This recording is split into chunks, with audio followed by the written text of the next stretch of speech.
Se një mik të do vërtet të mirën, të sugjeron një libër cilësor. Dhe këtë kemi kuptuar në fakt teksa vitet kalojnë edhe dashur pa dashur, edhe ne si shoqëri jemi larguar disa librit. Nuk shletohen më libret si dikur, janë zvendësuar me libra që dëgjohen apo libra që lexohen nga ekrani i telefonit dhe duket sikur magjia e librit për disa nga ne ka rreshtur. Uroj shumë që mos jetë kështu për ju që po na ndiqni, sepse kemi një shembull shumë interesant, një vajzë model në studio, e cila do t'rregojë se si nisi dashuria për librin, kush ja dhuroi këtë ndjesinë e bukur të lexuarit, si ka zgjedhur ta mbajë me vite dhe ta sjellë tek publiku, dhe se si është investuar në kohën e saj për të lexuar sa më shumë tituj, e pse jo unë dhe Suriani mund të marrim disa sugjerime të mira, sepse me siguri do jetë mikesha jon në fund të kësaj bisede. Ana Dede, nxënëse, 17 vjeç, është kënaqësi që jemi së bashku. Mirë se vjen e dash. Kënaqësia ime. Dhe e përmend ta moshën jo pa qëllim sepse pyes veten, një vajzë 17 vjeçare, sa libra mund të ketë lexuar deri më tani? Ka humbur numrin. Unë se kam besë që ti mbaj, do me thënë ti numëroj libra, po besë se kam goxha libra që kam lexuar dhe rilexuar. Dhe qindra? Ti je modeste. Ti je mira. Po, do me thënë 100, se ke libra të vogla, libra shkollor, libra që duhen për fëmijën, për klubin e leximit e të tjera, të tjera. Pra shumë libra, edhe pa dhe një numër, ne kuptojmë më së miri. Ana, kush ta dha ty dashurin për librin? Apo si e fitove rrugës?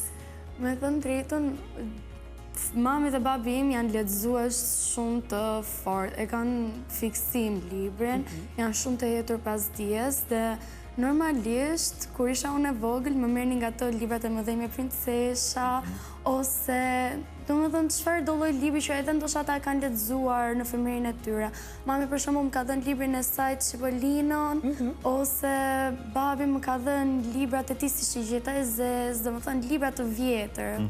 Thjesht kanë dashur që edhe unë ta kem atë dashuri ose të paktën të arrit ta kuptoj rëndësinë e librit për një person. Dhe aty aty është zanafilla, ngjitse prap e dashurisë për librin tek familja. Në fakt, janë prindër gjithmonë ata që kthehen në shembullin më të mirë për ne, për gjithë çka ne vendosim të bëhemi në jetë.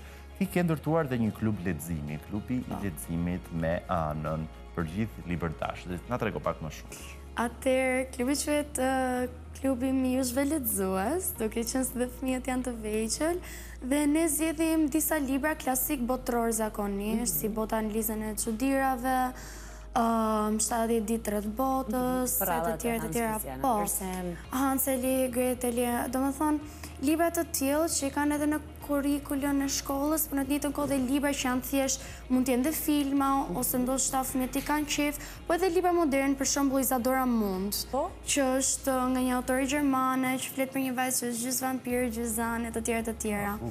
Që po. Pra, libra dhe vepra që nxisin edhe fantazinë e fëmijëve. I bëjnë fëmijët ta kenë qejf librin, libra që i tërhiq fëmijët, sepse normalisht kur nuk të pëlqen një libër, nuk e se si të lindë ajo dashuria për ta lexuar. Përpiqemi më shumë të inkurajojmë që këta fëmijët ta zgjedhin vetë librin që duan. Bravo. Ana, si një vajzë që besoj e bërë një detektuese shumë e mirë, e shijeve edhe të atyre që të besojnë zgjedhjet e tyre, përsa i përket librit. A mund të ndonjëherë që vetëm duke e parë dikë, ti sugjerosh një libër, duke parë disa herë të vi drejt bibliotekës? Po, me thënë të drejtën më ka ndodhur disa herë, sidomos kur shoh mënyrën se si sillen ose kur arrit do të kap diçka që ata kanë në personalitet. Për shembull, kam pasur një rast kur një shoqja ime po më fliste se si do të lexonte një libër të thellë, që ishte pak romantik, po që nuk ishte aq shumë romantik sa që të ishte kështu pink cover. Edhe në të njëjtën kohë donte edhe diçka të thellë sepse sapo kishte lexuar Metamorfozën. Po, Kafkës. Ishte shumë, do të thënë ishte shumë. Sa vjeç ishte vajza? Shoqja ime ishte 18. Okej. Po që në moshë për të lexuar Kafkën. Po, thjesht ajo kishte dëshirë diçka të re, po diçka që ajo e dinte që do ta kishte qejf, edhe unë i rekomandova Anë të Bardha nga Fyodor Dostojevski, dhe as vetë nuk e di se si më erdhe. Po, as vetë nuk e di, sepse ajo po më fliste për Kafkën, po unë po mendoja për Fyodorin. Dhe çuditërisht, ajo i pëlqeu shumë libri, edhe tani ka një ndër librat e saj të preferuar dhe unë ndjeva shumë krenare. Për këtë sugjerim që ti e bërë. Ja, pra këta janë miqt që na duhen në jetë. nuk janë miqë edhe që ju thrasin vetëm për kafet, por edhe miqë që ju ndihmojnë të zhvilloni hobit dhe mbi gjitha dijen tuaj. Çfarë të kanë thënë, apo çfarë ju kanë thënë mësuesi? Ti je në vit të dytë të gjimnazit, apo jo? Po, te Ismail Qemali. Tek Ismail Qemali, okej, bukur. Besoj një koment nga mësuesi dhe e ke marrë një përgëzim nga mësuesi dhe i marrë për gjithë nismën. Unë fatmirësisht kam suport shumë të nda nga mësueset e mia të letërsisë dhe gjysë të shkolla, të gjitha, pa përjashtim, dhe gjithmonë jam përpjekur edhe te klubi që kemi në shkollë, gjithmonë jam përpjekur të na ndihmojnë, na japin ide të reja, për në të njëjtën kohë edhe të na ndihmojnë, sepse të jesh një lexues i fortë edhe një lexues i mirë do shumë punë. Sigurisht. Do që të jesh i qetë, do që ta lexosh, ta rilexosh, domethënë me vërtet ta studiosh, jo vetëm me autorin, po veprën në thelb. Dhe unë kam pasur fatin që të kem disa mësuese që jo vetëm ju pëlqen fakti që janë mësuese, po edhe e kanë qejf leximin në vetvete. Kështu që kam pas shumë suport, edhe disa këshilla, korrigjime. Me të drejtë. Ana, vetëm duke na parë ne të dy, cilin libër do na sugjeroje? Mua dhe Syrianit. Një libër njëri, një libër tjetrit. Se jam shumë kurioze për sugjerimet e tua. Tani, me çfarë kemi folur bashk, ndoshta do i jap një rekomandim pak bezik, po mua më dukeni si persone që pavarësisht se ju pëlqen kjo gjë e bukur, qefi, domethënë gallata, ju pëlqen ajo idea e rëndësi, e thjeshtësisë, e gjës së thellë, gjës që ke nevojë për ta bluar. Ne kemi një të brendshme të pasur, mos ta shih kështu. Mos ta shih kështu, jemi në ky version për publikun, pa jemi të pasur. Ne jemi të Kafkës së Dostojevskit. Jam shumë e Ky nivel, kjo por jam kategori. edhe sigurt që ju pëlqen gjëja e bukur, domethënë gjëja që të bën të mendosh. Jo vetëm gjëja për cip. Na zgjon mendimin. Mendoj se ndoshta edhe keni lexuar, po Alkimisti, mua më duket se vën në dyshim. Deti nga John Bagwell, ajo shumë e bukur, do t'ju rekomandoja. Ja, Deti? Po, Deti. Okej. Mendoj që ajo do t'ju pëlqente shumë, sepse futet edhe pak tek aspekti jo filozofik, por ka atë psikologjin, filozofin, por në tjetër kohë e jep në një mënyrë të rrëfyer. Një autor shqiptar? Që ti vlerëson shumë?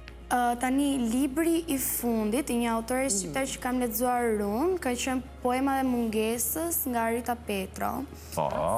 Po, që ka pas, domethënë, kishte motive shumë të bukura dhe kuptime shumë thella dhe mendoj se ju do ta pëlqeni shumë dhe ju e rekomandoj, sepse nuk flet vetëm për mungesën që ajo ka ndaj burrit të saj që ka ndruar jetë, po tregon edhe gjithë historinë, unë e kam lexuar. Tregon, po në ditën kohë bën edhe një analizë, po ta lexosh thellë të shoqërisë dhe mënyrën se si shoqëria i shef lidhjet ose dashurinë ose çfarë është martesa, çfarë është të duash dikën me vërtet, me shpirt, jo sa për sipërfaqen apo sa për pamjen që ata i japin shoqërisë. Kështu që ju rekomandoj, sepse son disa tituj për mua dhe Syrianin, por dhe për ata që po na ndjekin dhe mbase ishin kurioztar se çfarë ti mund të sugjeroj. Ana, unë kam një pyetje të fundit, që ndoshta nuk lidhet as me sugjerimet, as me numrin e librave që ti ke lexuar dhe as me nismën e klubit e librit të Anës.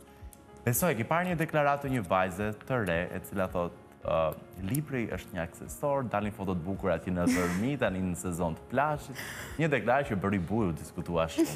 Ti, si një 17 vjeçare që ka lexuar shumë libra, çfarë mendimi ke dhe besoj ke edhe episode, se pak më herët po na tregoje. Po, e kam parë, jam shumë në djeni, nuk besoj se ka njëri që se ka parë fatkeqësisht, por kështu siç po shkojnë gjërat, më mirë të paktën ta di që e kanë si aksesor, sepse ndoshta do i kap kurioziteti duke patur si aksesor. Duke e parë, ndoshta do ju kap ajo dëshira, po çfarë ka ky libri brenda dhe do duan ta shfletojnë, sepse shumë lexues që unë njoh ashtu e kanë nisur rrugëtimin e tyre. Mund të kenë qenë mosha ime, mund të kenë qenë më të vegjël, mund të kenë qenë më të mëdhenj, po ju ka kapur kurioziteti. Kështu që nëse doni librin si aksesor, ju rekomandoj se kurioziteti do ju kap me se s'bën. Pra reklam librit thua. Reklam librit, s'ka gjë. Ke ndonjë episod që, ku di unë, kanë ardhur te ti dhe kanë thënë një libër që ka një kopertinë shumë të bukur se dali foto bukur në Instagram? Kam pasur persona të cilat të klubi leximit, për shembull për fëmijët, ku kam parë që cover mund të ketë qenë me një vajzë, edhe mund të ketë qenë si për shembull Kopshi sekret nga klasikët për të vegjël, është një kopertinë roz me trëndafila dhe me një vajzë në mes. Mesazhi i librit është shumë i bukur, flet për një vajzë e cila mëson si të ndryshojë sjelljen, si të ketë më shumë respekt për të tjerët, po edhe ndaj vetes. Dhe krijon një shoqëri të mrekullueshme, shumë libër emocional, dhe unë kisha një prind që tha, po djali im, do lexoj një libër me trëndafila? Pra, pse nuk i jep një libër me Tom Sawyer që të duket si një libër i fortë, një libër djemsh. Edhe unë isha aq e mërzitur sepse Kopshi sekret është libri im i preferuar, është gjithashtu pse unë e kam marrë leximin kaq seriozisht dhe fillova të debatoja me zjerë. Jo, nuk është e vërtetë, është një libër shumë i bukur, cover s'ka të bëj. Edhe po të jetë me çuna nuk. Pra, mos i brat babain që kur të kaloj herës tjetër të të besoj të sugjerim. Nuk është vetëm kopertina, është fabula, është Elvi. Ana, ne të falenderojmë shumë, në këtë studio të presim gjithmonë, i ke dyert e hapura, sepse realisht je një model që duhet përçuar tek publiku. E vlerësojmë shumë praninë tënde, lexim të mbar në gjithçka që do zgjedhësh, edhe na shkruaj ndonjë sugjerim se ke shumë. Gjithmonë pritur mirë, për publikut i themi nga libri, do shkojmë tek literatura shkencore, do flasi për djegjet e stomakut, një gjendje shëndetësore që i ndodh një pjesë të mirë të shoqërisë. Për të marrë këshilla, neve na duhen mjekët specialistë, kështu që shkojmë në pak publicitet dhe menjëherë prezantojmë të ftuarin e radhës.